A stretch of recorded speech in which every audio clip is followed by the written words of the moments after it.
All right. Cheers. Cheers. Podcast number 1. Jake Stafursky, welcome. How we doing? Good, man. Thanks for doing it. Thanks for coming over. I'm happy you had me here for the first one. Yeah, I don't really know what I'm doing, but it should be interesting. I think it's going to be a good outlet. I think it's I did do one podcast with Bill Corcoran Jr. Called On the Stacks recently, and that kind of gave me the push I needed. I was kind of planning on doing this anyway, and it was a really enjoyable experience. So I figured start one up here, get with the boys, and bring some business owners on the podcast if they're willing as well, and help some people in the area put a face to some of the businesses and get to know the people behind them a little bit. Well, of all the local boys, you've picked the one that probably clocked the least miles on podcasts. So it can only go up from here. Well, hey, we're starting at the bottom, man. You and me both. It's going to be interesting, but yeah, we'll see what happens. But yeah, we were just talking about it right before you got here. You were up at Alexander's, and we were talking about best French onion soup in the area. Gotta throw a plug in for Alexander's. Yeah, there's some other good ones out there, but are they top of the heap for me? Yeah. I hear some other stuff about Henry's on Clay and Camelot. They're good, but Alexander's is not as good as Alexander's. That's my one. What any other ones? Any other spots that people should definitely hit for French onion? Tiffany's is one of my go-to spots. Tiffany's and Einen, right? Tiffany's and Einen. So I'm there probably once every 2 weeks at least. Getting the your French fix. onion is definitely at the top of the line there. So I don't know, pretty much everything's good there. Yeah. Tiffany's is a good spot. I heard they trying to sell. They're trying to sell. I heard it's been for sale back and forth a couple times, but yeah, if they sell, I'm probably going to be pretty upset about it. I know. I was just going to say I'm going to be really bummed if they do. It's a good spot. They have like whiskey. They have everything on the menu. They're specials. So yeah, that's my takeout spot every other week. So yeah. What's your like top 3 hitters right now for favorite restaurants just overall? While we're on the topic. In the Valley? Yeah. Man, that's a tough question. I know. Shit. Well, Tiffany's is probably a go-to just because I live 2 minutes away from Tiffany's. Yeah. For the pizza and the wing bite stuff, Pasquale's is right down the road. Yeah, Pasquale's is good. That's another spot. And man, to be honest, if I don't know what I want, I go to Frank's. Yeah. Frank's has the Bible biggest menu. of a menu. Yeah. If you can't find anything at Frank's, go to McDonald's. Okay, Rang. Thanks for that. Yeah, that's our third guest, Wrangler there, panting into the microphone. So it'll be interesting to see how things go with this guy. Well, those are some solid picks there, Jake. I've been heavy at Hooked. Oh, that's a spot. Boy. All right, yeah. I've been heavy at Hooked, man. Like, so me and you both go to Brown's Gym up in Clark Summit, and Hooked is just outside, right next door. And when I go outside, and like if I catch like the slightest whiff of anything they have going over there, dude, and they're like sushi towers, like everything they have. Oh, I can't get enough. I love it. You know how hard it is to walk out of a gym after you just did a workout and you smell hibachi from Kyoto and whatever Hooked is cooking up? It's brutal. It's I really struggle with that. I sweat more from that to being able to go in my truck and go home. I know. They need to come, like, you know how like they have blinders for horses? They need like that for noses for people. So I could just get out and go to the gym. Yeah, exactly. Yeah, something, man. I know. Hooked is a good spot. That's a good one. Yeah. The guy who owns it is the man too. He's such a nice guy. He like reached out over Instagram and just like wanted to introduce himself. He was such a nice guy. I popped in there, I don't know, not too long ago, but yeah, so just good people running good restaurants. I think we're real fortunate around here for that. I think there's so many like good restaurants. We kind of take it for granted. Obviously, like this is, beating a dead horse talking about the pizza and everything, but we are definitely fortunate with good food around here because like when I was in Philly for school and stuff, it's like there's definitely good pizza in Philly, but like you have to seek it out. Like, and there's some exceptional pizza down there, but like here it's just like one after another. Like you can't miss. It's hard to get a bad pizza down there. Yeah. So we're lucky for that, but yeah. But transitioning off of food here, let's talk about because we're surrounded down here. Let's talk about how we're both deerless this year. Both deerless. It's not good. It's kind of a shot to my ego, to be honest with you. Yeah, you've been on a hot streak. Been on a hot streak. Put a lot of time and work in. Yep. But that is how the cookie crumbles sometimes. I know. So my dad got one. My dad did get one. So that's good. Like that's seeing him get one is like better than sometimes getting yourself one. So. Yeah, for sure. I feel like that's like such a big part of it, especially like it's different than like elk hunting out west or anything like that. Like obviously like you're happy when the people you're with get it, but like around here it's like more of like a deer camp style still. So you're still hunting with your buddies or your family. So seeing them get one, especially as we get a little older, like a little less bloodthirsty. Obviously we still have that itch and we want to get one for ourselves. Definitely. But like it is cool seeing anybody get one that you're close to. That being said, I am frustrated, brother. A lot of hours out there. To be honest with you, after the rifle season, I don't even think I finished the rifle season. I think I put a fork in it 3/4 of the way through. Yeah. I put hours in October. I went to Maryland. I did PA, and I was just like, my buddy got one. My dad got one. I said, yeah, well. Oh, yeah. Tell me about Maryland. I didn't even get the scoop from you on Maryland this year. I've been going to it's Eastern Shore, Maryland. I've been going down there for 5 years. Obviously, you went year 3. Mm-hmm. It's hard to explain, but it's mostly just a good guys weekend, Even if you do see a deer, you don't see a deer, it's just a fun time to get away. So, yeah. We went down there this year. My brother Seth, my friend Marshall, a couple other guys in camp. It was a good time. It was a good time. Yeah. There was only Marshall got one deer, so kind of wasn't the best trip. But again, we didn't go out completely skunked. Yeah. Well, at least you got one. I mean, like you said, any trip like that, it's like a good guys trip either way. It's a good 5 days to just go hang out and spend some time in the woods, spend some time with the guys. Yeah. And you've done well down there too. How many? You said 5 years you've been going? Been going it'll be my 5th year was this year. Yeah. Yeah. 2 deer down there. 2 out of 5. Yeah. Yep. That's good. Maryland's a sleeper deer state. Like if you hit the right region. Giving up my secrets. Yeah, I know. Maybe we shouldn't have brought it up. They're booked. Everybody's going to Ohio and everywhere else. Yeah, stay in Ohio and Pennsylvania. Wrangler. Maryland is booked. We're back. Wranglers. Really. Wrangler just want to get in on that talk. Yeah, he's interested. He wants to maybe guest too, buddy. Oh God, I made eye contact with him. Hey. All right, so. Yeah, talking about Maryland being a little bit of a sleeper state, and everybody's kind of going Ohio, Iowa, Fine. Midwest. They can stay there. Yep, let them go. We'll keep Maryland Maryland's under not wraps. that fun. I take it back. Yeah, good thing this is podcast number 1, and there's going to be 7 listeners. Great. So your spot won't get busted here. I guess like I'd be interested to hear about. I'm sure some other people would be interested to hear about like your whole, because I think a lot of people who don't hunt might think you just go out in bow season or you just go out in rifle season and kind of hope for the best, but there's a lot more that goes into it than that. And for us who are into it, it's pretty close to a year-long thing. So I'd be interested to hear like your whole deal for your year-long approach to whitetail hunting in PA. Yeah, it's a lot. It's definitely, I definitely take it more as a hobby and a sport.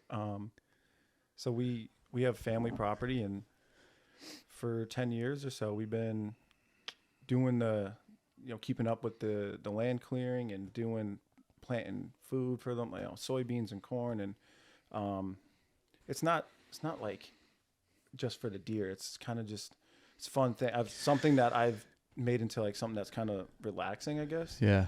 But I get the same thing going forward. You kind of see over the years, the work kind of shows, in terms of the deer herd and, kind of the environment that you build. So yeah, you're literally reaping what you sow. Like you, pretty much. You put in that work. It's like, it is a form of farming in a sense with a level of variability, because obviously you're not guaranteed a deer no matter what you do in the off season, Yeah. but you could set yourself up and your property for success. But I think it is a full circle moment when you do get a deer, because you know how much went into it. It's not just the anticipation of, that week or that day sitting in a stand, freezing your ass off, and then you finally see a deer and you make a good shot on them. It's all the months in May, June, whatever, even back to April, and like it's tons. It's obviously a voluntary thing I do, but to get the reward at the end, whether it's myself or my brother or my father, to be able to go up there and see deer and just be able to produce, I guess, a healthy herd. And if one of us gets one, great. If all of us get one, even better. Yeah.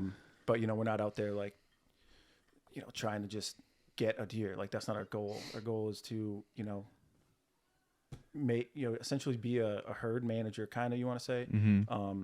So you just build up a healthy herd. If one of us gets a nice one, fantastic. If I didn't, I'm not just going to go and I want to say shoot anything I see. It's not, I don't do that. I put too much work in and trying to build up this herd. So it's become more of a hobby, I guess. It's kind of like a passion kind of deal, Yeah. 100%. Dude, I think I've thought about this quite a bit, just in terms of like the way things are today and how people work, and a lot of people are unhappy with just maybe like life in general or whatever. But I think a lot of it comes from work and not having like true tasks.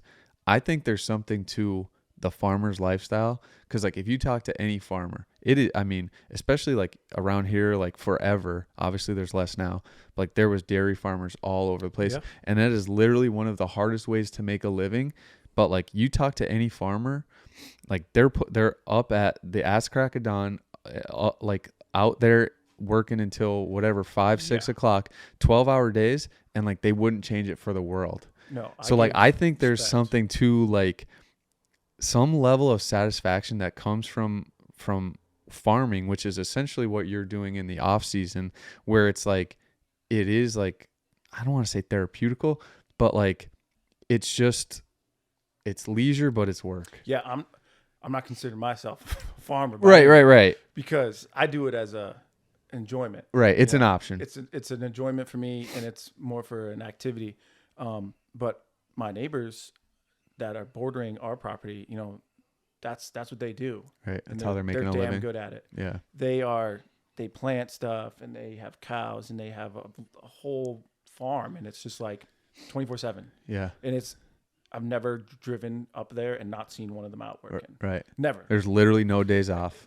In the dark, midday. No vacations. Nothing. And that is they're dedicated over 100%. Yeah. And they're happy. Like you talk to any of them, like they might bitch about the prices, because how about that? Like I don't even have a good understanding on this, but it is my understanding, and correct me if I'm wrong if you know better. Does the government get to set the prices on milk? I believe so.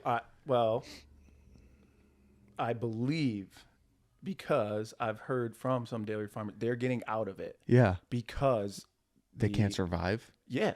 What they're getting paid is like, is that not like the very low, dumbest and like least American thing on earth?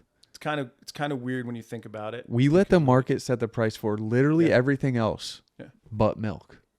Like, what the hell is the logic behind that? But a lot of them are saying, you know what, we're in this for like our whole family. Yeah. And what I notice a lot of them doing is they're switching to beef. Right. And switch over to cattle. They're still doing what they do, except they're now going for what would you call the cash crop, right. I guess. And I guess the beef is fetching more, and don't be surprised if the milk prices go up. Yeah. I mean, it makes sense. Like, you want to be in some level of control of your own like destiny here. Like, you're putting in all that work, and the government's just going to come in and say like you could only charge X amount per gallon, and like all these costs for you are going up in the meantime. Realistically, it's crazy. The amount of work these guys put in, like a gallon of milk should be like $50. Yeah, yeah. Not almond milk. It's crazy, dude. Speaking of milk, I I've gone like full circle. Like I've kind of tried everything because like I was curious about like lactose free dairy dairy products or dairy like products just to try them or whatever, and like getting like clean almond milk or this or that and the other thing. It was all right. Really? And now like I'm back. Like I couldn't get myself to do it. I'm going like I want to go raw. Like I've gone full circle. I know some boys that drink the raw milk. They swear by it. Yep. I don't know. Dude, it's I'm becoming happy a thing with my like 2%. Yeah. Like, yeah. I like that. I'm not gonna switch up. It ain't broke. Don't fix it. Yep. But I know some guys that do like the whole milk stuff. I feel like I've been following this guy on Instagram. I think his handle's like Joey Sorts or Sorted or something. And he's just like the like most minimalist eater ever. But like the benefits that he sees from just eat a pound of like grass-fed ground beef, some sweet potatoes, and like keep things simple and just drink like raw milk and obviously like you could change it up here and there, but like just a less is more type diet and like as whole as you could be, like no bars, no protein bars, basically just no bullshit products that you can't pronounce. All fillers, yeah. And dude, like he's shredded and he's like just like looks healthy. Like you know how it's like some guys just have that like look to them where it's just like like if a guy like loses like 30 or 40 pounds, like you just obviously you notice a difference physically, but like even in their face, like their complexion looks better, like everything just looks better. Like that's this guy, and like he's got me like reconsidering everything. So that's what happens when I go to Wegmans. That's what I think I'm gonna get. Yeah. I'm like, I'm and paying. You just get a $300 bill. $25 for a pound of beef. Like this is gonna be good. I'm gonna be like, it's gonna be caveman different. Shit. Yeah. It's tough sledding. That's work. Yeah. To eat like that and put the work in to find that stuff and because it's not cheap. I'll tell you right now, it's not cheap. Yeah. But I give respect to the people that are like, I eat good. Yeah. But you're not gonna, go back on the deer. I like deer meat, but I'm not gonna cook it every day. Right. It's nice like once or twice a week if you get one, and like so these after guys like 3 months, it's like, all right, I need a break. Like I need some chicken, I need some this, whatever. So I give respect. These guys that eat like, they're just like organic as it gets. Yeah. I still have to. I protein powder. I have to. Yeah. Because if I want to get a supplement up, I'd have to eat my weight in chicken. I know. I struggle with that too. Like I said, trying to go as like get everything that you need from like whole source ingredients, just like fruits, veggies, and like meat, basically.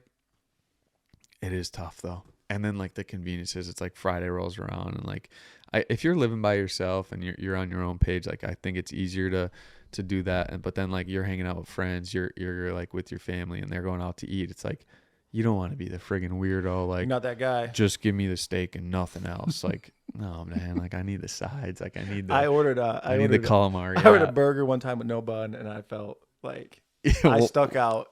Like no other in that restaurant. One and done. Not saying it's bad to do, but for myself personally, I'm like, just have the burger, have the dessert, have the drink, and just enjoy it. You have to have that type of You do, a little do balance. You have a balance. It's balance. Yeah, and like you could work it off tomorrow, or if you're gonna eat bad at night or whatever, just eat a little less during the day, get a good workout in, and take advantage later. I do. I eat real well, probably 80% of the week, but the other 20%, I enjoy bourbon. I enjoy a slice of pizza. Yeah. And cheers to that, brother. By the way, might need a little refill.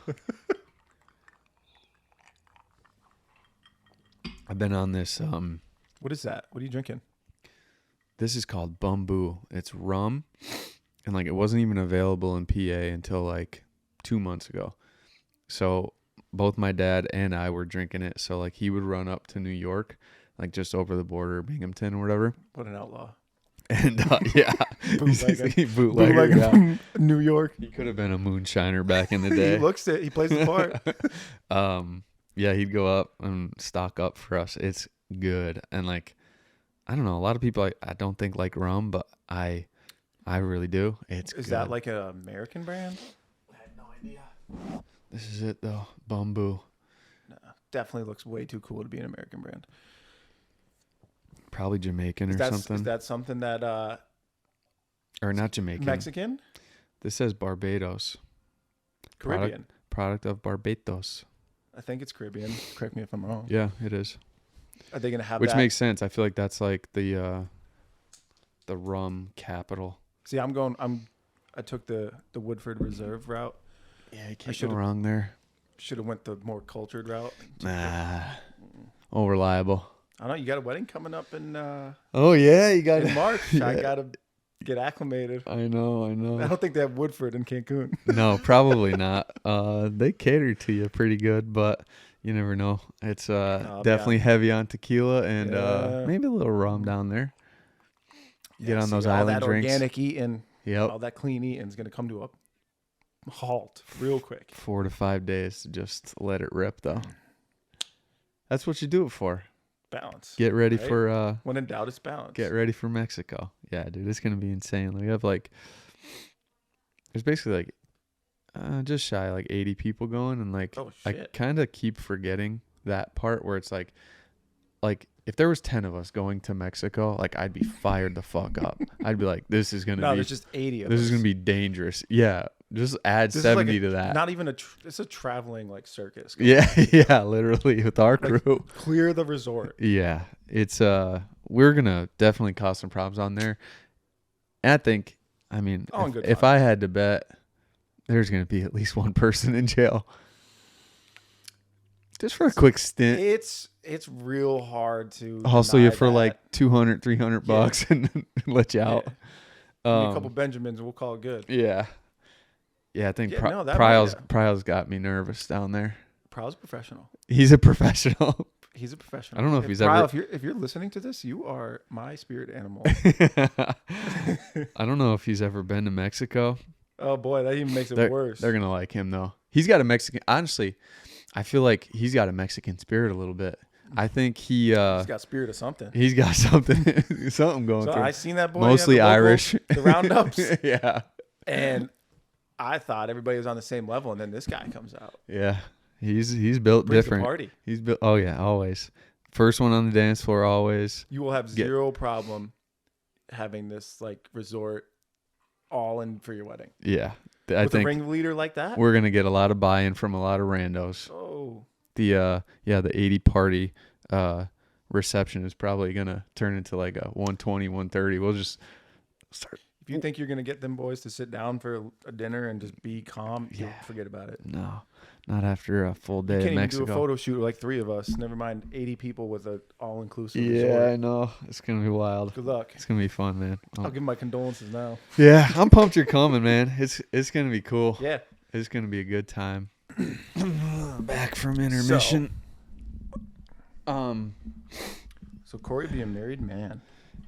Yeah, getting married. I am. So Seth's married, as you know. Mm-hmm. My brother Tyler just got engaged. Oh shit, that's right. I forgot about that. Yeah.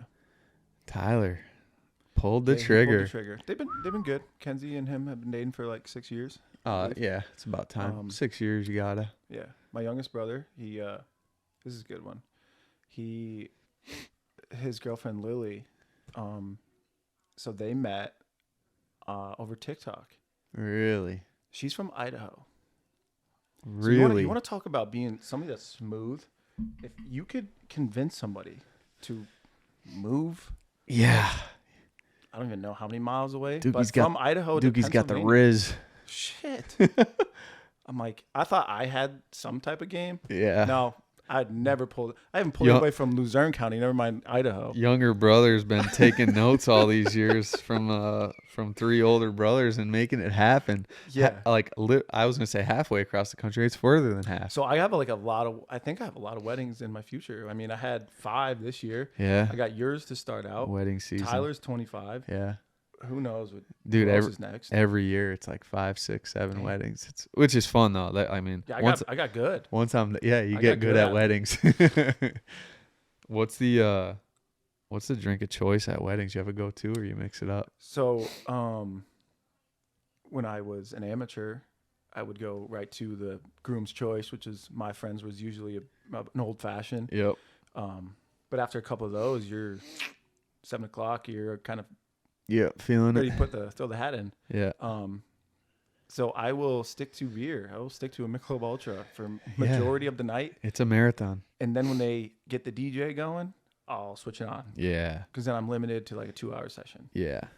Especially if you're in it, it's like you start drinking way earlier and you got to stay somewhat decent. Yeah, especially if you have a sets. speech or anything. Sets was May. So I learned pretty quick about the being in the wedding party and how you should conduct yourself. Yeah. Yeah. Yeah. There's a certain code of conduct, I guess, for until, like you said, once the DJ fires up, it's like DJ band, whatever it is. Oh, yeah. No. Some of these boys were. Then the limiter's They off. were drunk on the altar. Oh, yeah.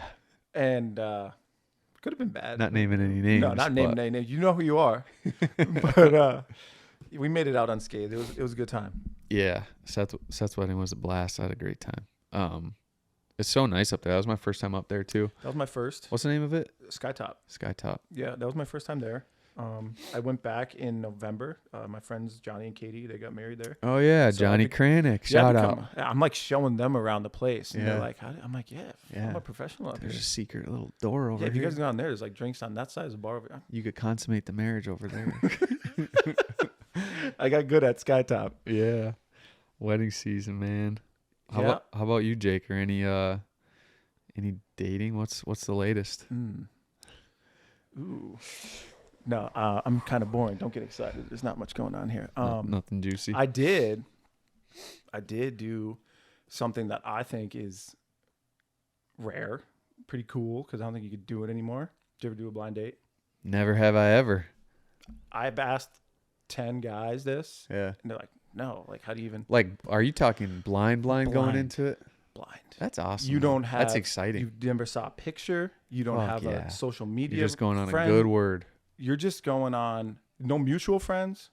You got a number from someone, Yeah. and you literally you're talking. Show up. You're talking. So That's I'll wild. I'll keep this kind of Yeah. minimal details, but blind date, yeah. So talked for like 2 weeks before we actually had the date. Yeah. Went for brunch, kept it casual. Yep. Good Not gonna move. lie, any guys out there, if you actually done a real blind date, you're nervous as hell. And if you tell me you're not, I was gonna say, was it a fucking you tell me rush you're going in not. there or what? If you said I went on blind date and I was not nervous, Dude, bullshit. at our age, you got to get those rushes where you could get them. That's fun. Bullshit. I was nervous. Felt like I was going out on Friday Night Lights for a high school football game. Yeah. No, it was good though. It was cool. Not that like the appearance meant anything. It was just kind of like you don't know this person at all. Yeah. It's like you're just talking to somebody With random. nothing. Yeah. Nothing. That's fun though. So, but I I mean, like it's one of those I things think where- it takes a set of balls to do that. Fuck yeah. Yeah, I'd be I was nervous. cool with it all the way up until the morning of. Yeah. I think I showered oh, shit, twice, I'm went really to the doing gym, this. went back, showered again. Yeah. Showed up like 30 minutes early. So I Just like scoping it out, like that's Trying to guess that's what a mom car of it would two. be. It's not her. yeah. And Yeah. I'm like trying to, every car drives by, I'm like trying to figure out if that's the one. I'm like, shit. Yeah, dude, that's wild. So I will put that feather in my hat. That's a good one. I don't know if I know. Maybe like one other guy who's gone on a blind date, but I never have, and that's Was it a real one? that's sporty, especially in 2023. I feel like it's impossible because like That's what I'm saying. literally like if you get the girl's number ahead of time, it's like next thing you know you're getting a suggested new friend on whatever, like Yeah. Instagram or this or that, just because you have her And- number now. Right. So it's like it's very hard to keep it And anonymous for until those that are wondering if I looked, yeah, I tried to find out Yeah. who it was. My intentions were not to keep it blind. she kept it low key, huh? But she's like under the radar. That's awesome. So it was like a forceful blind date, you know? That's awesome. So after like a week of trying to find out who this person is, I just ran with it. Yeah, that's cool. I like that. All right, rings in on the Yeah. action. Thank you. I Once he think- heard that blind date story, he got a lot closer. Yeah, he's like, "Oh, you guys talking girls? Yeah. I want in. You got any bitches? He's like, this guy's bullshit. And You he get knew it. exactly who it was. Aren't female dogs are bitches, right? Yeah. I was using that Yeah, I know. like I know that. you- Yeah. You guys didn't notice this setup this guy's got here. Man, I feel like I'm in a Hollywood theater. It's a work in progress. This is a fancy setup. 2024. It's my resolution. Podcast once a week. Well, like I said, you're off to a good start. This is the setup is Hollywood. I watch a lot of Joe Rogan, I guess. There's a lot of bright lights behind the scenes of a podcast, video pod. Anyway, Yeah. I kind of wish I got in on the days when it was just audio. Just show up looking like a friggin' bum and nobody will ever know the difference. That's true. I think you do a little bit more out of the video. It's a little more personal. Yeah. No, I like the video pods. Dude, anymore, like, if I'm watching TV at night, I'm, like, strictly YouTube and, like, pretty heavy just watching podcasts. Really? Yeah. Like, You're not like a comedy guy or like a... Like, I mix it up, but, like, because, like, I'll watch, like, Theo Vaughn's podcast, which is funny, That's but then funny. I'll watch, like, Chris Williamson, which is, like, not, like, self-help, but, like, kind of. So, like, I'm all over the place, but, like... See, I think I see enough reels on Instagram of, like, the focal points of a podcast and, like, the funny things Yeah. that I kind of, like, disregard watching the whole episode. Yeah. I know. It's... But I have been on these comedy specials. Oh, who you watching? I'm not gonna lie, like Matt Rife is like, not to be like a whole big like pushing like this popular guy thing, but he's funny. Yeah, he's funny. He's a funny guy. His crowd work is, dude, he's witty. I don't know how he comes up with that shit so fast. Quick. I know. He is quick. I think he's funny either way, but I think he's like exceptionally funny at crowd work.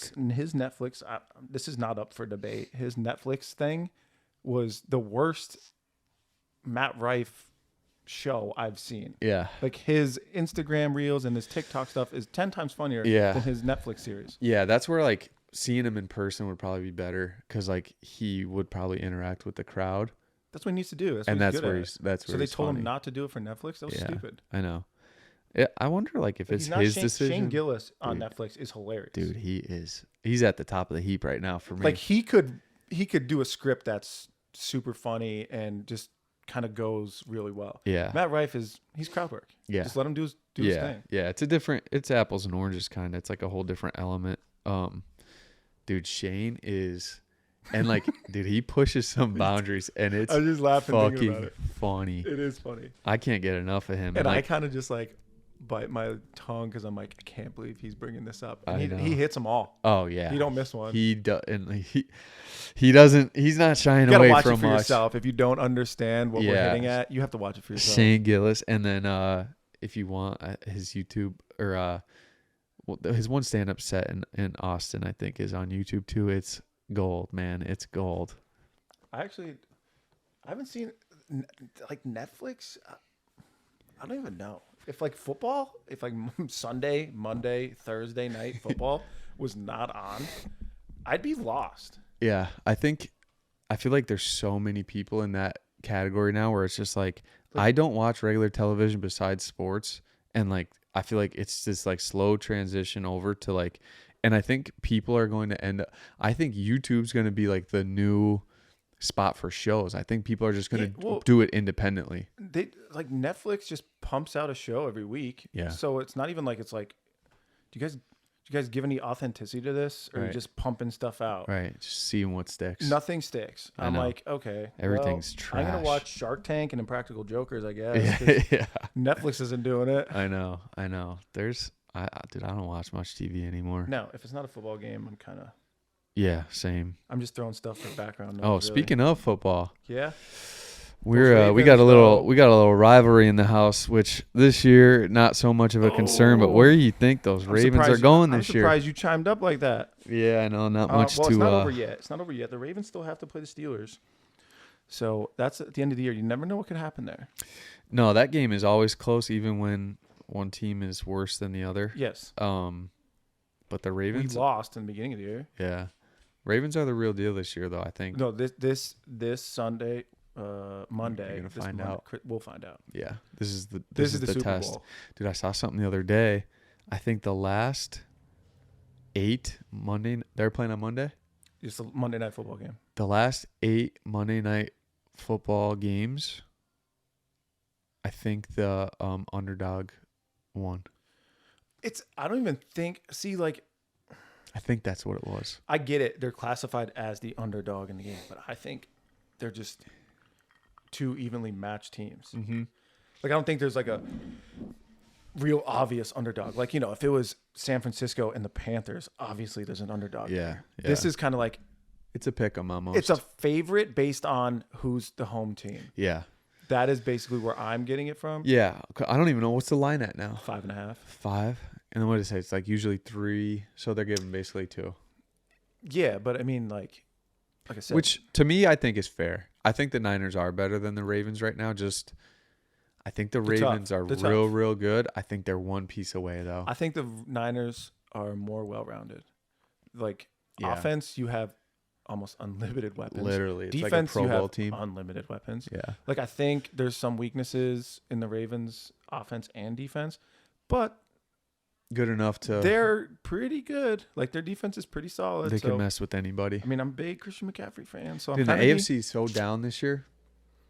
I think a lot of teams started. I think both NFC, AFC started. There was teams that started out like real strong and then just like downhill. Quick. There's tons of parity across the league. I feel like literally like I was 5 different teams in the AFC could win. I was like, I did this pre thing during the year. Like I do like the pre whatever you want to call it, division winners, and I was like full on New York Jets. What they did in the offseason. Oh yeah. Me too. I was like, oh man, these guys are gonna be like number 1. They're gonna make it to the playoffs and Super Bowl. First drive, Aaron Rodgers goes down. I know. Poor Jets. How about him coming back? He does. Did you see that surgery thing he did? So he got the Achilles surgery or whatever. Yeah, but it's like a different surgery. Oh really? It's kind of cool if you look at it, but how they did it, they like anchored his like Achilles to his foot bone. I don't know. Really? So that's why he was able to come back quicker than the average person. So there's more to it than There's that. more to it. Peptides Really? and like that BPC whatever. I didn't get that much into it. I just saw this guy like Rogan was throwing talking a about it the other football day. 3 weeks after he tore his Achilles. I was like, what does he do? So him and Rogan are boys, and I think Rogan hooked him up with somebody that got things accelerated a little bit. He probably has a couple guys in his corner. He's probably got too. a couple guys in his corner. The same guys he's doing ayahuasca with are the same guys he's getting peptides from and just accelerating that whole healing process. So like Rogan That's really crazy. danced around it in a podcast the other day and basically was like, I'm not saying he did it, but if I was going to give him advice on how to do it, this is what I would tell him. And it was like, okay, well, that's clearly what happened. I think however many weeks out. it is crazy, like some of the, I don't want to call them advancements because I'm sure these advancements have been out for some time, but now they're becoming just more popular, like the stem cell stuff Yeah. and these crazy procedures. Like all these athletes all of a sudden are getting these stem cells and they're like, I guess repairing injury, but also like improving muscle function. Right. I know that's where I'm just kind of speaking from, a layman's terms here. Like I wonder like how thing. much of it like if I wish there was a way to regulate it so you could only use it for recovery purposes from injuries so you could come back as strong or even like a tad bit stronger than you were and not use it as like a performance enhancer once you're good. Like it's like Barry Bonds. Like Barry Bonds, like everybody. No, he was just doing it for injury, man. Yeah. But like it would be interesting just because like you see people's careers get shortened who are like studs or like you're out for a year and a half and it could potentially be like a 7-month deal. So it'll be interesting to see how they start implementing some of that stuff going forward. I think though some of the sports should be like pushing a lot of these things.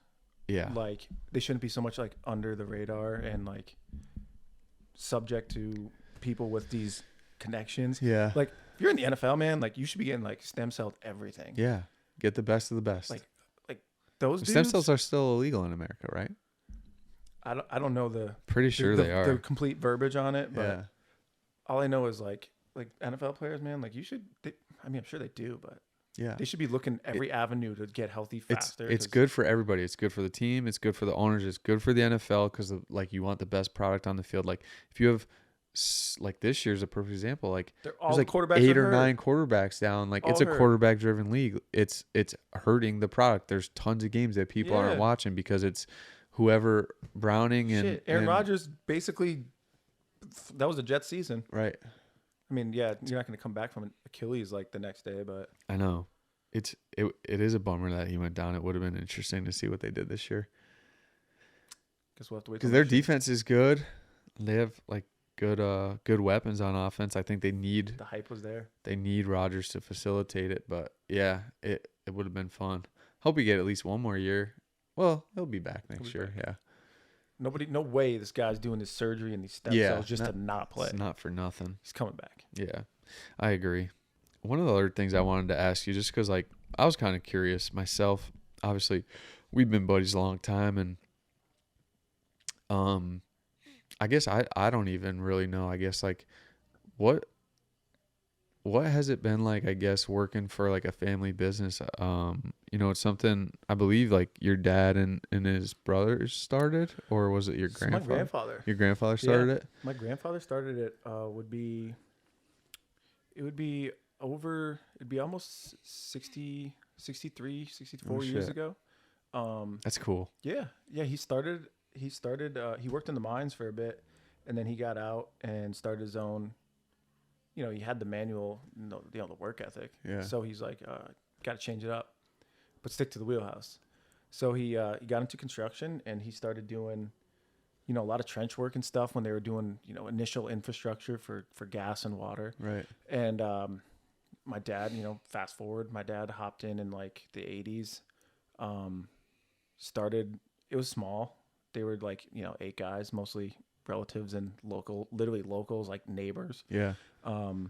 Doing driveways, doing small jobs, doing work for, the water company and stuff. And like smaller, like more residential type stuff. They were doing a lot of residential, but like the scope of the jobs they would do that were like contract work were, small. Like, it'd be like digging up this couch cushion, right, and replacing that hole. Right. But they did a lot of in and out stuff, just cause like just grab as much work as you can. Right. So that kind of fast forward, 20 years, and my dad was doing it, and he got into a lot more stuff, and kind of, has like a good business vision. Mm-hmm. Kind of pushed the envelope on some things and took some risks, mm-hmm. and it ended up working out. Good. So he pushed me to go to school to get into medicine, and oh shit, really? I was pre-med major, pre-bio, and I took one hard no. I did like a your pre-visit into school, whatever you want to call it, and that scared me. I was like, nah, not for me, not for you. So I switched majors, went to business administration, and I ended up taking a minor in operations management, and I worked off seasons in the office. I worked around it my whole life. I grew up playing in dirt with the trucks. So right. My brothers now they're involved. I have my youngest one. He's graduating school soon, so he'll be full time probably as well. Yeah. And now we do a little bit of everything, start to finish construction work. Not just like the paving aspect. We do all aspects. We'll do demo, complete site work, all the pipes. Anything you see going on, we do it. Yeah. Yeah, but I'm curious, I guess, how things kind of work for you, because like I said, or like you said, you finished college, you got your degree. I guess, what was it like kind of transitioning into the family business, and how'd your dad get you ramped up? Yeah, so working with family, I always tell everybody it's a blessing and a curse. Yeah. It's a blessing. You get to, you have a job and you get to work with your family, but at the same time, you butt heads. I butt heads almost every day. Yep. It could be minor, it could be major, whatever. But he starting out, he's like, basically in a nice way told me you kind of have to earn your like respect around here. These guys, himself, people, customers, they're not going to just respect you just because you're a family member walking in. Right. The boss's son doesn't mean shit. Yeah, no. So you essentially just kind of like clear all that out of your mind, and you're working. You're the guys. You're with the guys. Right. You're doing whatever they're doing. You're working late hours. You're getting up early. You're doing the thing. Starting at the bottom and kind of start at the bottom. That's the best way probably to understand the business too, though. Like 100%. if you start at like 3 ranks up or whatever it was, it's can't relate. Yeah. It's impossible. Yeah. You'll never relate to actual stuff that they're talking about, or when it comes down to to bidding jobs and trying to give even a customer like an idea of like what they need or what's best. Yeah. If you don't start at the bottom and you don't know what's entailed, you're just talking bullshit. Right. So I actually respect that, being able to be the low guy in the totem pole for a bit and take the shit from the older guys, you know? Right. They're good guys. They taught me a lot, but they're not going to treat you like anybody special. Right. You gotta earn that. Yeah. I feel like that's probably the best way to do it. Cause like, yeah, like you said, otherwise, like you have to earn people's respect. It doesn't matter who they are. Like if you're working with side by side, but with them on a daily when I started, basis. I was no foreman. I was no supervisor. Right. I was, Dave's son that graduated school is working here.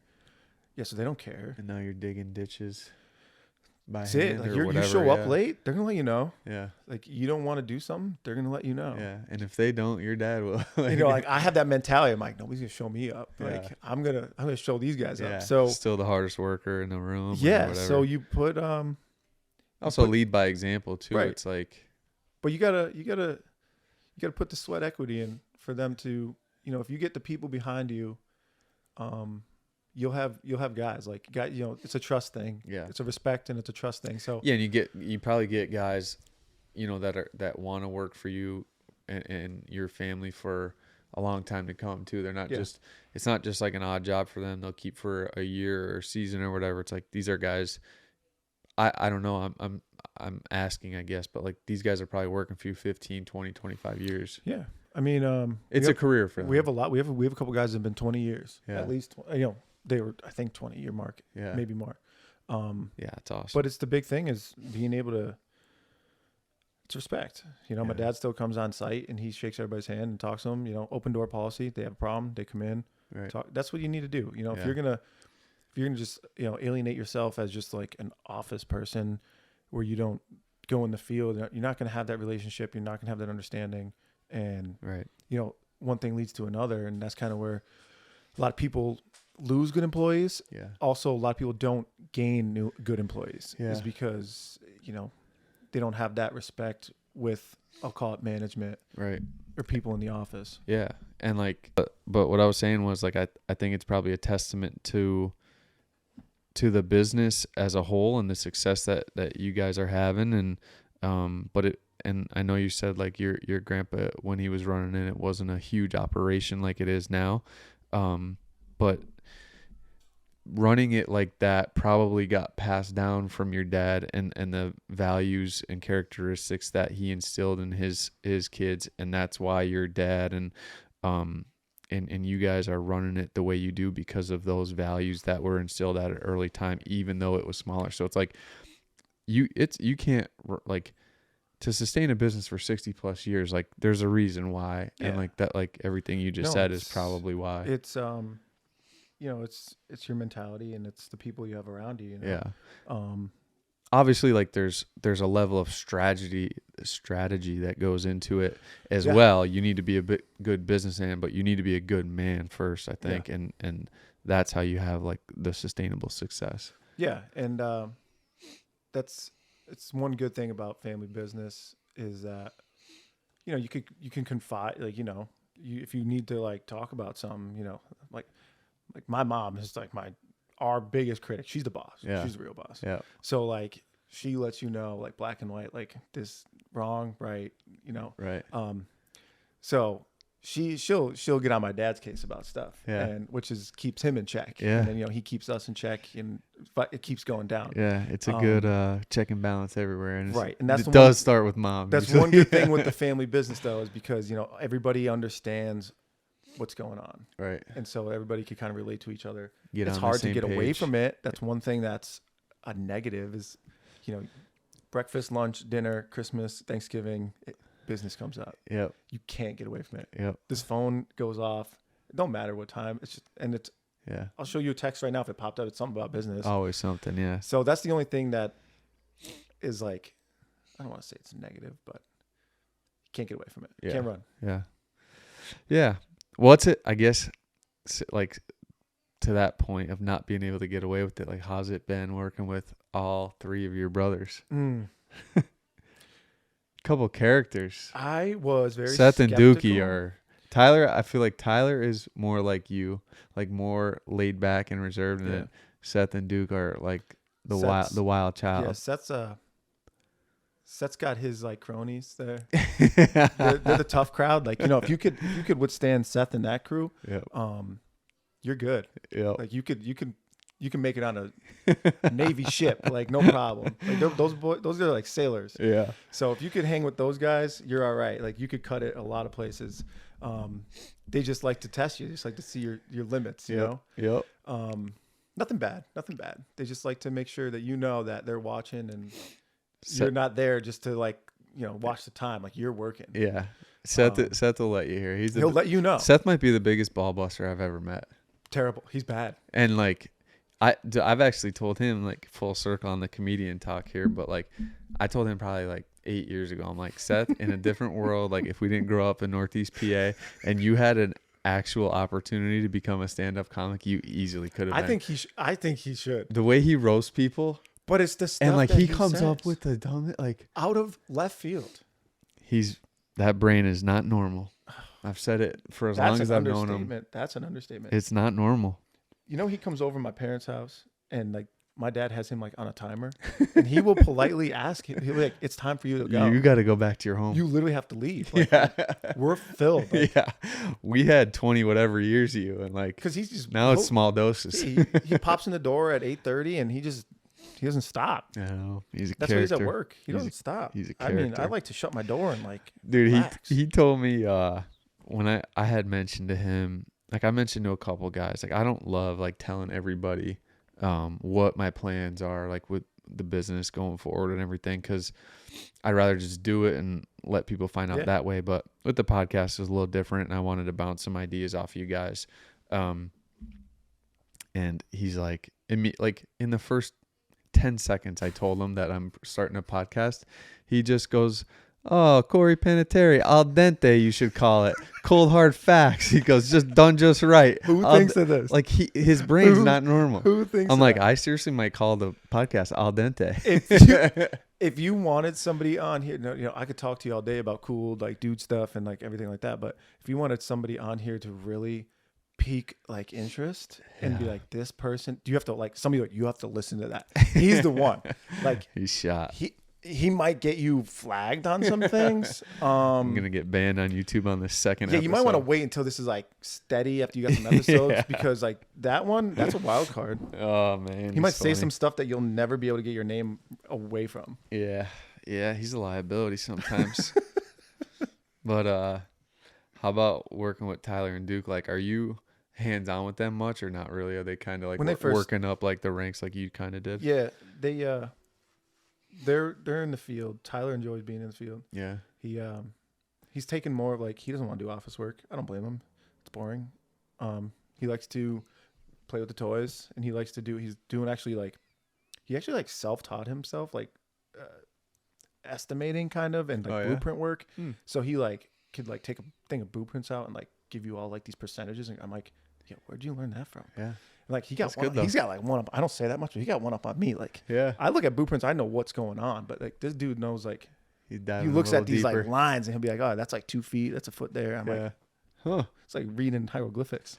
Yeah, I guess everybody's He's got a knack for it. Yeah, everybody's got their different Duke, knacks. I don't know. Who knows? I'm afraid. Yeah. He might end up in Idaho. Kid's got no fear. So like, He might be a potato farmer. I don't know why. I told him he should try his hand at that. Yeah. I'm like, dude, you know, that'd be pretty cool. Stafursky potatoes. Yeah, like you just selling McDonald's and stuff. Do you have any idea what part of Idaho she's from? Oh, she's gonna kill me. I forget the name of it. Idaho's like a sleeper state. It's sick.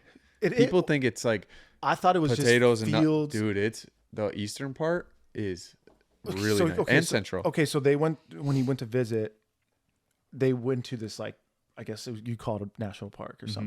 something. Beautiful mountains, trees. Yeah. I'm like, yo, where are you? I thought he was in Montana. Yeah. It honestly looks like that because like I think the Rocky. I don't know if it's the Rockies, but like I know the Sawtooth Mountains and the I think it's a national park or at least like a national forest or something. But like Sawtooth out there and stuff. I know it's very out there. It's dude, it's really, really nice. So like when I proposed to Krista, we were in Jackson Hole, and I never even realized I was in Jackson Hole a couple times, and Yeah, you're a big Wyoming guy. Idaho is literally like, especially from Jackson Hole, that like bottom, like the southwest corner of Wyoming. Idaho's right there. Like we drove over to Idaho, and like obviously the view didn't change that much. You're just on the other side of the Yeah, Tetons, yeah. but like it is really, really nice and like Yeah, I didn't expect that. booming. Yeah. Yeah, because obviously when you hear of Idaho, you're lying if you're telling me you don't think of potatoes. Yukon Golds. So that's what I thought of. I'm like, oh, they're just gonna be like farming potatoes. I know. No, I feel they're like in these beautiful mountains. Yeah. I'm like, yo. Sweet. I'm like, I thought Duke messed We up might the have to state go where visit. she's from. I'm like, Duke thinks she's from Idaho. She's probably from like Nebraska. no, like somewhere it would like Wisconsin, Utah, like somewhere I don't know, something different. I'm like, that's not Idaho. Yeah. Like this kid got her freaking state wrong. Like she's from Utah. Oh, you're saying once you saw the picture, like, oh, okay, I gotcha. Yeah, I'm like, no way. Like she's not from Idaho, but yeah. no, she's a sweetheart. Lily's really cool. Cool. I have to say, I wasn't sure about Idaho. No, I'm just kidding. Idaho people are awesome. Idaho. She has this car here, and the license plate's famous potatoes. It's Really? hilarious. That's hilarious. Seth probably has a ball with that. Poor girl can't even like. We had her over Thanksgiving, and she like didn't finish her meal. She's like, Yeah. petite little girl. Seth's like, oh, our potatoes aren't good enough for the Idaho. Immediately She gets the grilling her. potato joke like weekly. And Yeah. I'm like, just crack them. It's like us in the office. Like she's probably just like, Yeah, I told her like rip us about the office. yeah, it's just like enough. That's the only. It's That's like a all- layup for anybody. That's it. That's what she gets. And I'm like, I'm not even talking to her about potatoes anymore. Yeah, it's off limits. That's we might have to take a trip out there. There's probably some good hunting out there. There is. I already had Skip scouts Maryland there. 1 year. Trust me. I already have locks on places. Let's go. Well, loop You know, me that was in. the first question out of my mouth when they got back. Yep. Know anybody with Once you land? start seeing some of those pictures, it's like, Anything with horns? all right. What's her name? Lily? Lily, Lily. we're coming to Idaho. You gotta earn your dues around here. Yeah. One little trip. That's all. And you're in for we're good. in. Yeah. We're in. Cool. You doing any trips coming up or no? No, nothing till Mexico. We're supposed to be going back to Wyoming for the elk hunt this September. It's been 5 years already. It was a 5-year That's wait. this year, 24. Yeah. Because Wow. we were there in 19. Same group. Yeah, well, less of us. Some of the old timers, I don't think are gonna make it this time. It's a little too That's- hard of a hunt. But that's kind of like I don't want to say once in a lifetime trip, but that's one of those trips that you're good Yeah. for a long time. Like that's Yeah. you guys. What do you do? Like a 8-hour horseback ride? Yeah, so it's 8 hours in on horseback. It's like pretty much 30 miles. And so where you set up camp, it's the Teton Wilderness, and it's the most remote location in terms of proximity in any location to a paved road in the lower 48. So Kind of scary. you're out there. Yeah, you're Like I'm a big hunter, but like that kind of gets me like. It's cool because like you're like, there's only been a few hundred people that have probably ever been on this land. I personally like to go to bed with a mint on my pillow, so that that's a little out there. It's different out It's there. a hard to convince. Dude, and like you can't use no motors, no Oh, chainsaws. so you can't. Cannot. I was gonna ask Because like, it's why don't so you take because a it's quad? Teton Wilderness. Yeah, you can't use quads. Oh, so they literally So can't. that's why Okay. it's horseback. And like literally, if like a humongous tree falls on one of the trails, like you have to cut it with a 2-man saw. Dude, they're roughing it out there. You're getting your money's worth. It's the coolest experience of my life, though, by far. It was like the coolest thing I've ever done. I guess that's what you got to do to get that type of experience. You got to just do it. Like just go in all in. Yeah, and like so that's what my dad had done the trip like 3 times before, maybe more. Is even. that how you got introduced to this place? Yeah, and he went on the last trip, and like he always talked about like the ride in is long and yada yada, but like he just failed to mention that like after your 8-hour ride in, well, like the next morning you're up at 4:30 in the morning give you and no you're sleep in. you're right back on the horse, like going 2.5 hours to like wherever you might want to hunt. So, and then like possibly depending on where you're going, like You essentially take a horse 8 hours into the mountains. Yeah, And then and they have camps set up there, so you're just in like those like Alaskan tents, like the Yeah. white like canvas Yeah. tents, and like if you want to shower, like I only showered one time while I was there. It was a 10-day hunt. I'm surprised you're able to shower. If you want to shower, they have a thing. It's like it looks like kind of like a Christmas tree holder, like the stand at the bottom. It looks like that. They have it just elevated in a tent, and what you do is in the wood burning stove from one of the tents, you boil a pot of water and then just let it cool off. This a is little Oregon bit. Trail shit. And you bring your pot of hot water into the tent, you pour it over the top, and it's just got a bunch of holes punched in it, and you just let it drip over you. And like that's how you shower. I'm spoiled in Maryland. It's a different experience, dude, but like you would think like out there, like what are you doing for food?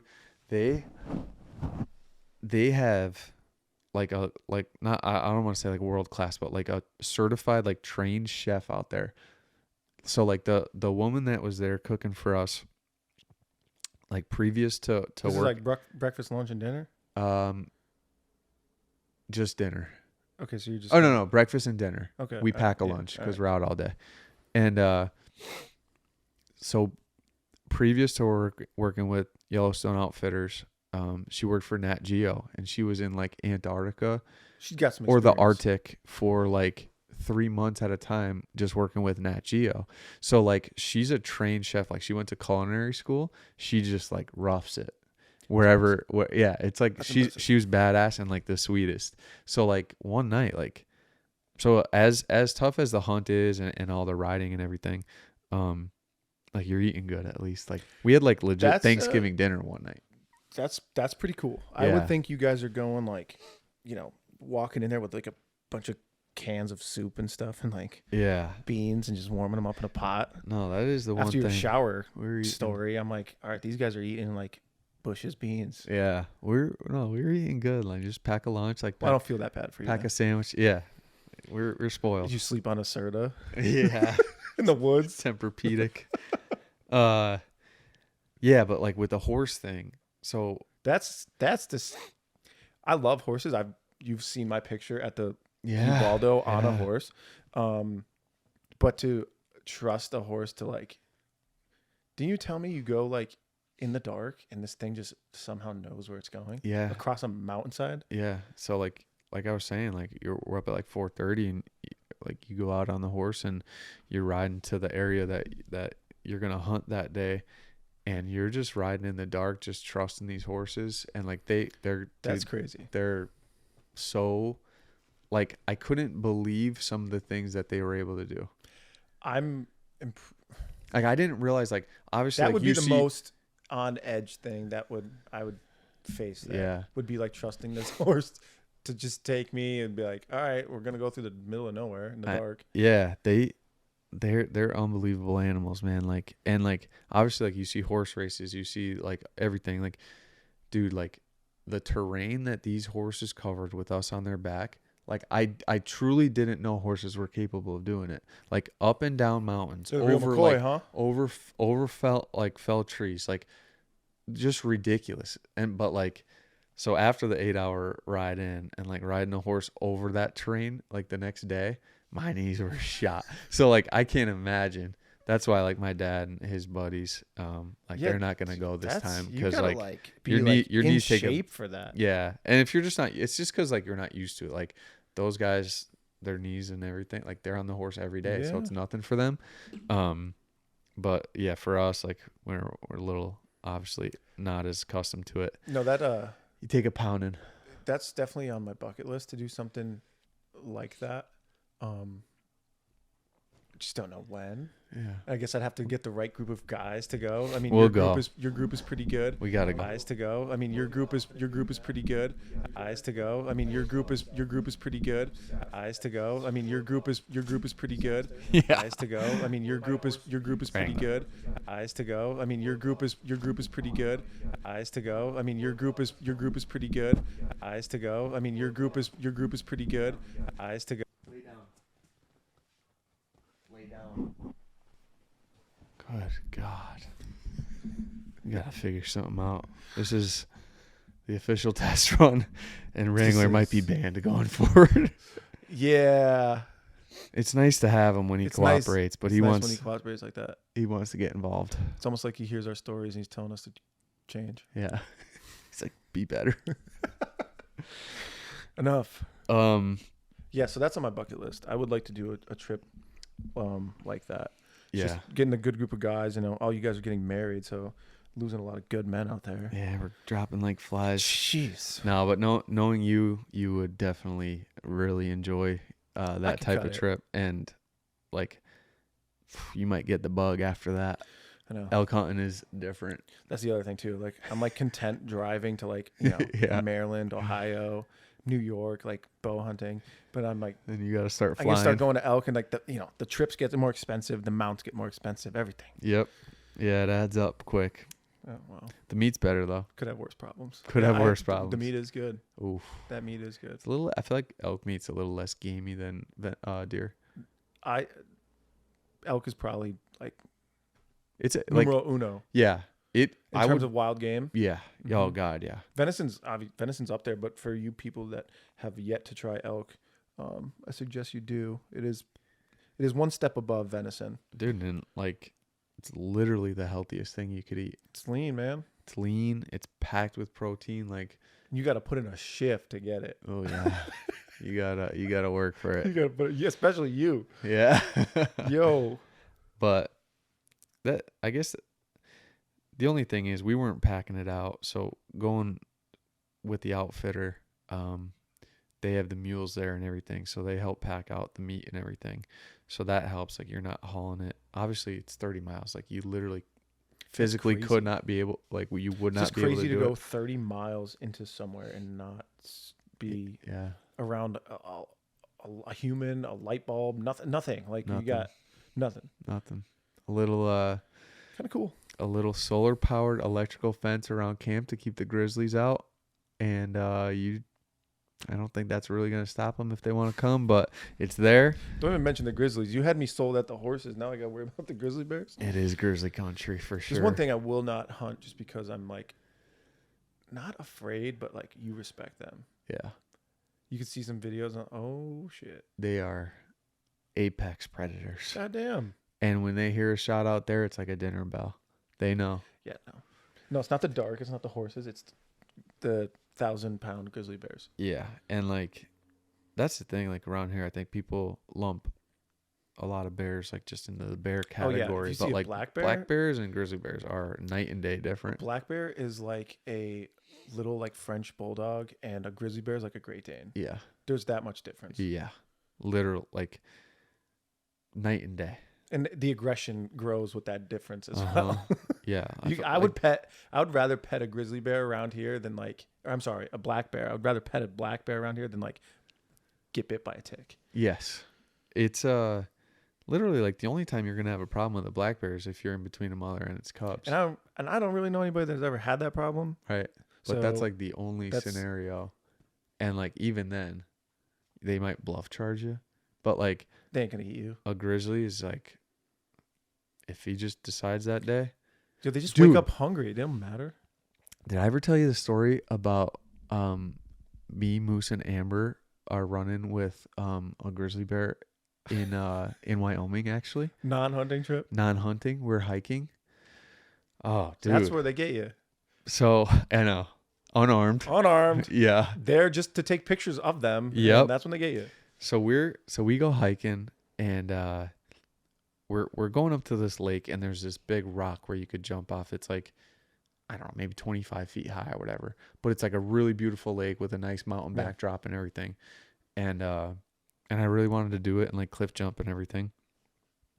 So we get probably 3/4 of the way there, and we're walking down a trail, and we're passing people. I think it's like a pretty popular spot. Again, this is right outside Jackson Hole.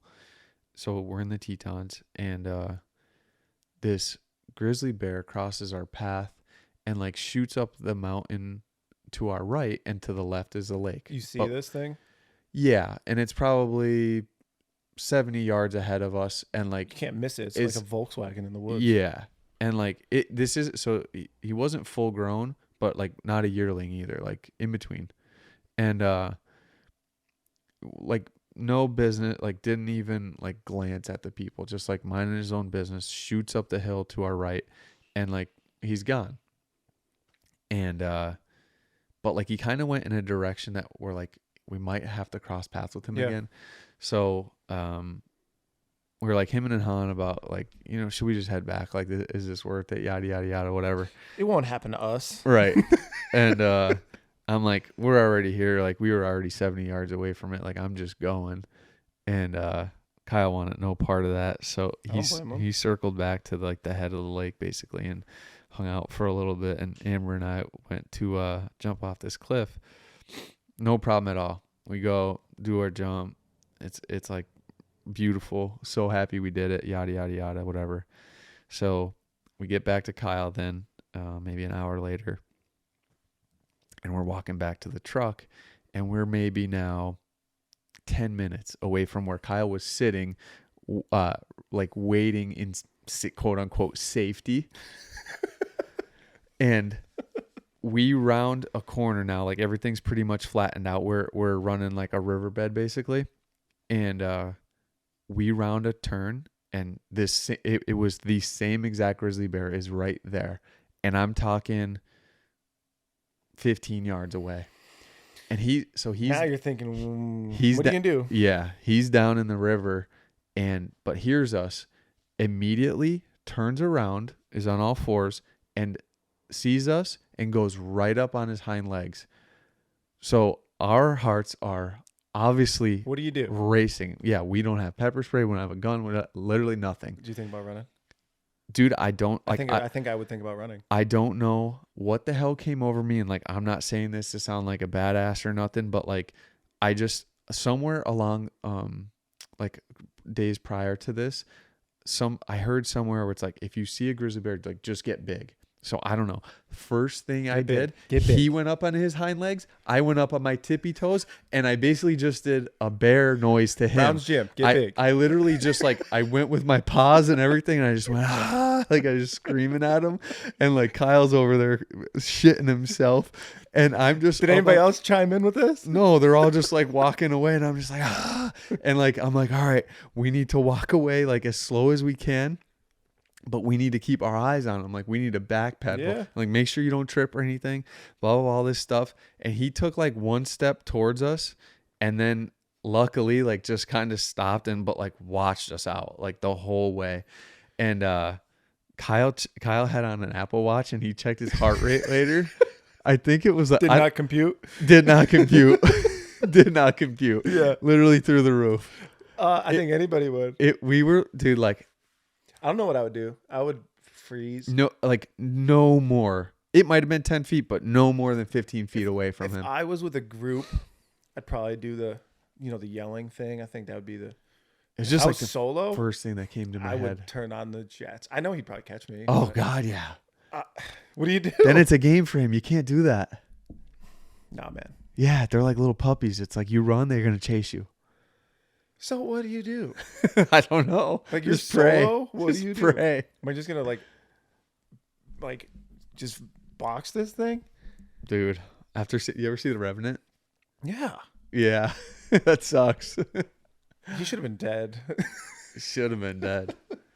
I wonder how much you're in bad shape. Oh yeah. You're not getting out of those places. I mean, that's a movie, so dude, somebody got him. But we got so fucking lucky that day. Like, that bear has to just be so. Yeah, I think I had a pocket knife. I mean, it would have pissed him off. Flesh wound. Yeah. He must have just been so used to people, because like I said, it's a popular trail and like a cliff jumping spot. So like, luckily, he was just like somewhat okay with us being there. But like, dude, if we were somewhere else and that was a different bear, Foxville. It's kind of why I don't, Pennsylvania's nice. Like, yeah, you don't have to worry about that. I know. People are like, oh, like coyotes. No, man. Coyotes won't bother you.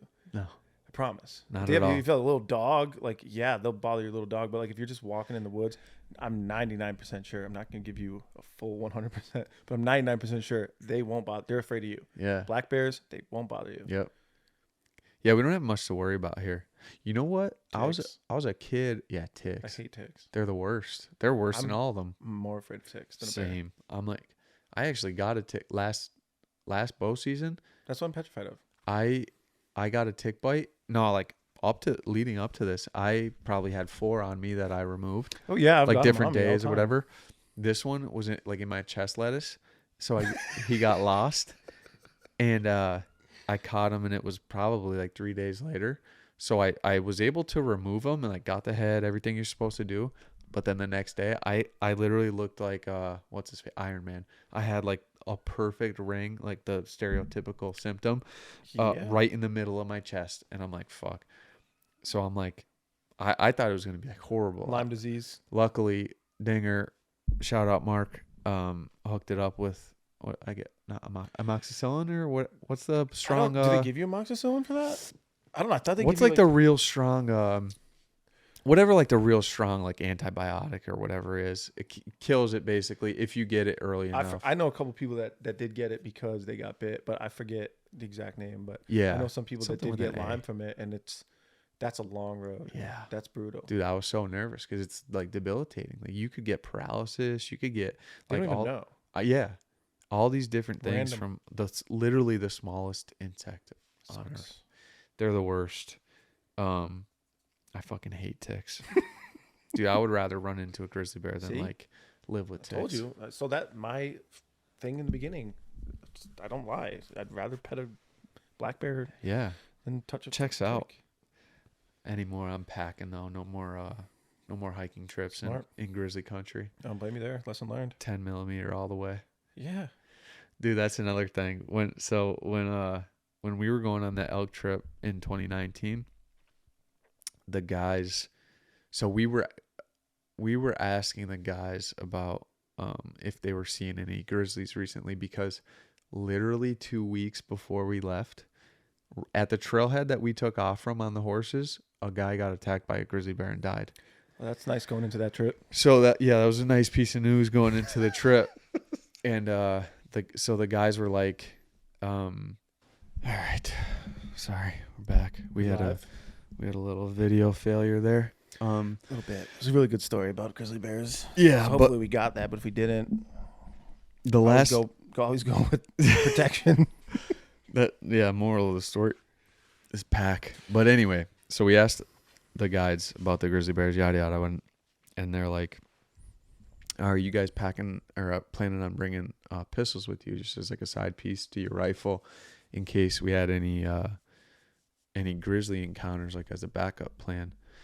And we're like, yeah, and it was like, yeah, like we're talking about, like, you know, do you bring like a 9 millimeter or whatever caliber, like we were thinking. And No. they just laughed. They're like, well, you could bring a 9 millimeter, but just bring like two rounds with you. You could shoot at the bear once, and then you could probably just shoot yourself, because it's not going to do a goddamn They were thing. real with you. Yeah. That's real. I'd And be like, all right. we all went out and bought 10 millimeters that day and packed those. So No, I'd be walking with like John Wayne big old revolver. yeah, like a big 357 or something. Yeah, no, 9 millimeter would probably not do the trick. Yeah. So yeah, so that's the moral of the story, is get yourself a 10 millimeter if you're in grizzly country. So that was Wyoming. That's Wyoming. Sounds fun. Close to Idaho. Sounds so fun. when we go, better have a 10 millimeter. Yeah, I don't know They what's travel. I don't know what's in Idaho. Yeah, I don't know either. I think I think there's mule deer and there's, I believe she said there's mountain lions. I don't know. Yeah, I think there are a Yeah. lot of, but I think it's probably north towards Wyoming. Yeah. Something I don't think I'd want to hunt them. Mountain lions. Yeah, That's how I feel. I think they're kind of cool Me too. and they don't bother me. Yeah. So And like, it's impossible to hunt them without dogs. yeah, you need to hunt them a very And like something about that, like, just doesn't feel right. yeah. For me. It's not you versus animal. It's kind Right. of like Right. 10 really smart dogs that Yeah. are good at their job. And then they just Taking tree it, you. and it's like, it's just Yeah. up in the tree, Nothing against pissed off and scared. Yeah, nothing against anybody that is into hunting mountain lions, but just Yeah. for me, I like the challenge of sitting in a tree with a good old bow and a little arrow and, playing chess game. Yeah, I agree. I don't know. Something about the mountain lion hunting doesn't sit right with me. Yeah, I mean, if they were like, if I was getting attacked, it's a different story. But Right. I don't want to just like round up like 10 really good hunting dogs and be like, yo, just find this mountain lion. Like, Yeah. And dude, it's literally just like 30 feet up in a tree, staring down at you, pissed off and scared. And like you shoot it and it drops and runs. Like, yeah, I don't know. It doesn't feel like a fair no, chase. no. But I like to put myself into a spot where it's like, a little tougher. fair game. Yeah. You get one, great. You don't. If it, great. yeah. And if it was a spot where like, they were causing a problem because they were coming into town, yada, yada. But like, I feel like mountain lions are so few and far between. Like, it's probably not happening in that many places. No. I think I could be there's wrong, a lot bigger but problems in mountain lions, to be honest with you. yeah. Coyotes cause more problems Yeah, than mountain coyotes. Coyotes are the worst. I appreciate nature and stuff like that, but coyotes are a pain in the ass. Coyotes are the worst. They're a pain in the ass. Dude, my mom, I think it was my They got to mom. eat, but Yeah. eat something else. And they eat. This is Eat where everything. This is where I was going with that story. Like, they eat. They don't kill you. Like most animals kill you, and then they will eat you alive. Like there'll be 4 coyotes, and they literally they'll find. Oh, so this is everybody who doesn't like deer hunting. This is a choice. You're either okay with people going out, giving them a swift. Yeah, it's not all death, rainbows and unicorns. right? Or, we could kill it with a bow or rifle. It's dead in usually under a minute. Or you could watch a fawn or a mother doe or a yearling get literally eaten alive from the ass first by 3 coyotes, because that's just the truth of how things go. I have pictures of it. I have pictures of it with a coyote with a yearling doe, like a fawn. Yeah, it's not like the videos you see of lions and they take down a zebra, they get its neck, they kill it, and then they eat it. Nope. These animals are completely alive when they're getting eaten by the coyotes. They're literally the worst animal. No, I think that's why a lot of people, I don't, whatever your stance is on hunting, that's fine, but a lot of people don't understand what goes on in nature. Yeah, like it's brutal. That's where I struggle. Unless you put the time in there and you see, I've been hunting since I've been going with my dad and my grandfather since I'm like 8 years old. Yeah, same. And so you see a lot of stuff that like the average person doesn't, and you kind of understand, what you see on TV is not how it goes. Yeah, that's where like, I mean, in a perfect world it can, but around parts of the world, like, PA has predators. Those animals aren't living to be 10 years old. Right, Sorry. Right. Their life is not rainbows, unicorns, 10 years old. Yeah. Not like that. That's where like, I guess I'm okay with people's stances if they're against hunting, but like, I just want it to come from an educated perspective. Like, don't just say you're against hunting because you like animals. Like, you have to understand there's a rhyme and reason. Like, we are literally part of the food chain at this point. We're so integrated with them that without hunters, there's actual problems. Yeah. And the thing is, too, if you don't have hunters, it's population control, right? Right. You will literally crash your car once a week. Well, there's that, but in Pennsylvania. But you'll see, they'll just mandate like a government killing spree. Right. They'll just level them. Right. So, I mean, the choice is yours. Would you rather fair chase from people who enjoy doing it and respect the animals for the most part? Obviously, there's bad eggs everywhere. Yeah. Like, it's gonna happen. But and it's hard to articulate saying that you have this strange appreciation for an animal that you want to kill, but you do, because like when you're in the woods, you're sitting out there, you're watching tons and tons of deer interact in the wild, and you're a silent observer. They literally have no idea, in an ideal world, have no idea that you're there. It's weird. Until you finally see the one that you could potentially harvest. So it's like in all those hours you gain a different appreciation for these animals, because you're like I said, you're just a silent observer, and it's cool to see.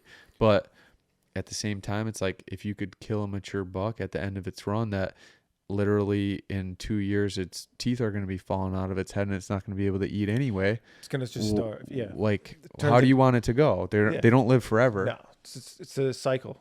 It's a cycle. But without hunting, that I don't even know what it would be.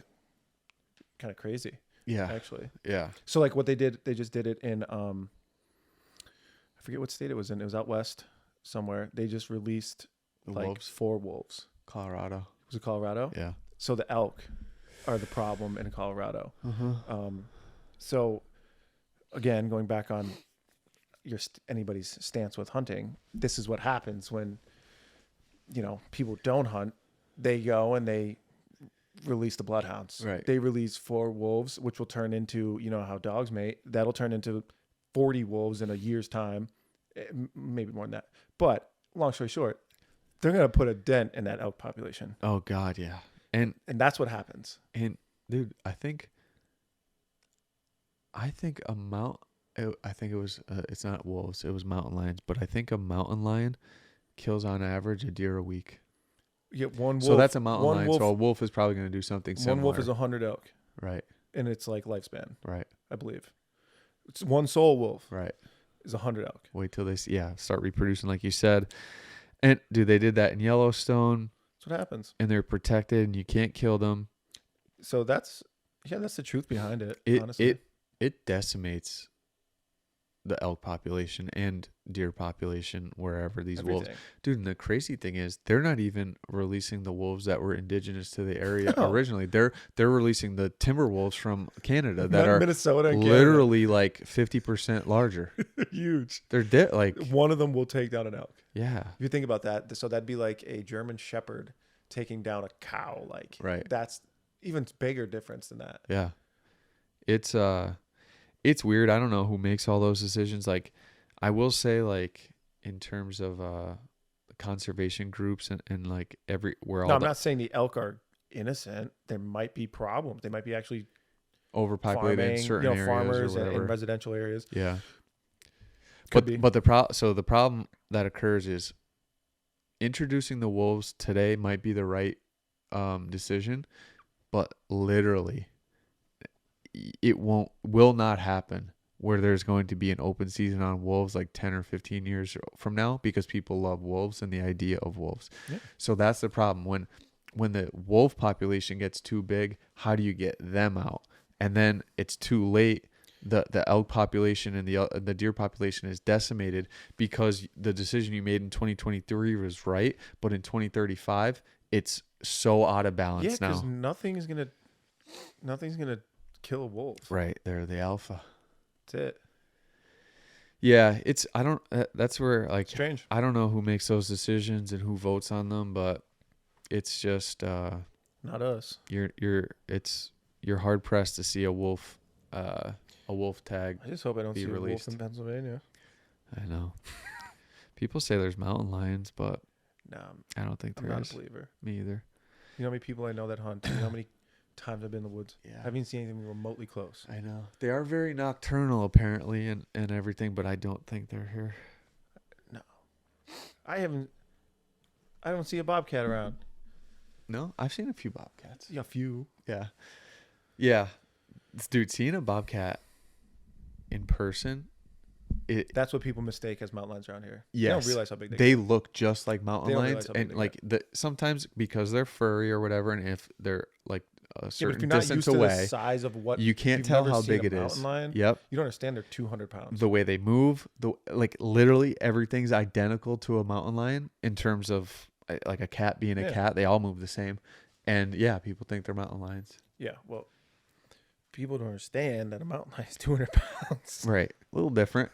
Massive. How big are bobcats? Like 45 pounds? Probably maybe topping out at 40 to 50. Yeah. Yeah.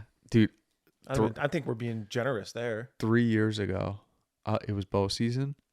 I heard like the craziest noise coming to my left, and there's like a pond over there. So I didn't know if it was some sort of like weird bird or whatever the hell. It was just like a strange noise like I'd never heard before. And I'm looking, and I finally see up at the tippy top of a tall tree is a bobcat. Really?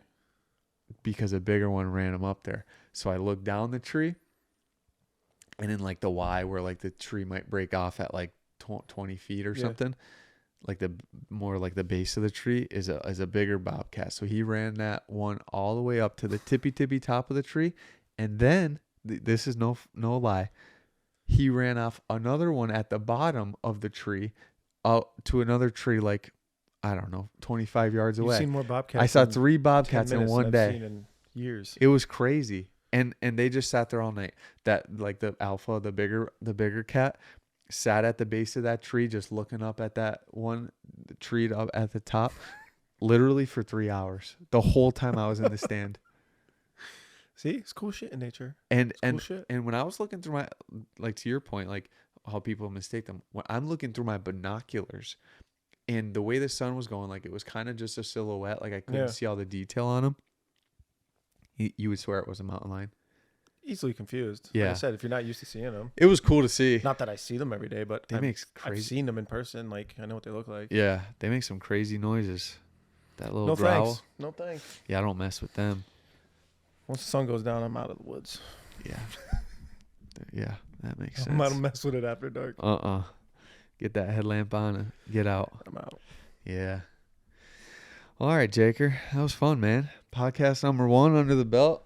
Appreciate you having me. Yeah, cool. Thanks for coming, man. I'll look forward to it. I'll definitely do more of these. It's good. Yeah. Good to even just catch up with the boys. And I'd like to do another one for sure. Once you get this rolling, yeah, get a group therapy on here. we'll see if how all these kinks work out. We'll see if this one actually gets up. This is a trial run for Yep. anybody tuning in. This is a trial run. Yeah, so be kind to us in the comments or wherever else.